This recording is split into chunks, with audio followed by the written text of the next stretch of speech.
जय श्री राधे। वैशाख महात्म 23वां अध्याय।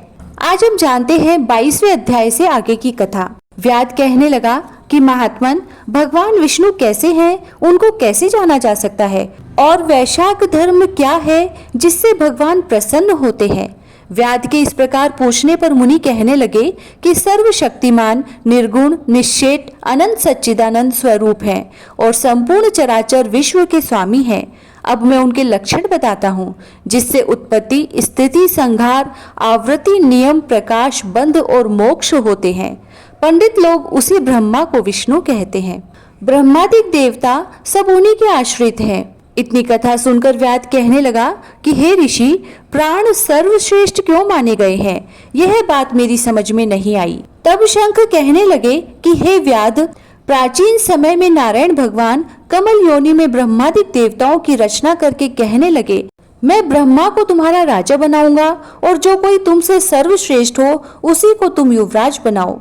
जब देवताओं ने यह बात सुनी तो आपस में युवराज बनने के लिए सब विवाद करने लगे, और जब निर्णय न हुआ तो फिर भगवान को जाकर कहने लगे कि भगवान, हमको तो कोई भी सर्वश्रेष्ठ दिखाई नहीं देता, इसका तो आप ही निर्णय करिए। तब भगवान ने हंसकर कहा कि मेरे विराट रूप में से जिसके निकलने से मेरा शरीर गिर पड़े और फिर प्रवेश करने से शरीर खड़ा हो जाए, यही श्रेष्ठ है।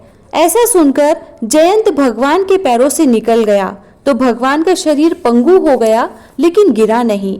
इसी तरह गुहेंद्रिय में से दक्ष के निकल जाने से हरतहीन कहा गया, नेत्रों में से सूर्य निकल जाने से नेत्रहीन, नाक से अश्वनी कुमार के निकल जाने से नासिका रहित, कानों से दिशाएं निकल जाने से बहरा, जीवा से वरुण निकल जाने से अक्षरस और मन को चैतन्य करने वाले रुद्र के निकल जाने से तो जड़ कहाने लगा। परंतु भगवान की देह गिरी नहीं, वरन पूर्ववत सब कार्य होते रहे।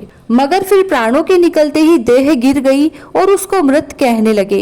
तब सब देवता आपस में कहने लगे कि जो हम में से इस देह को उठाने में समर्थ होगा वही सर्वश्रेष्ठ एवं युवराज होगा। सबसे प्रथम जयंत ने पैरों में प्रवेश किया तो पंगुपन तो हट गया, परंतु शरीर उठा नहीं।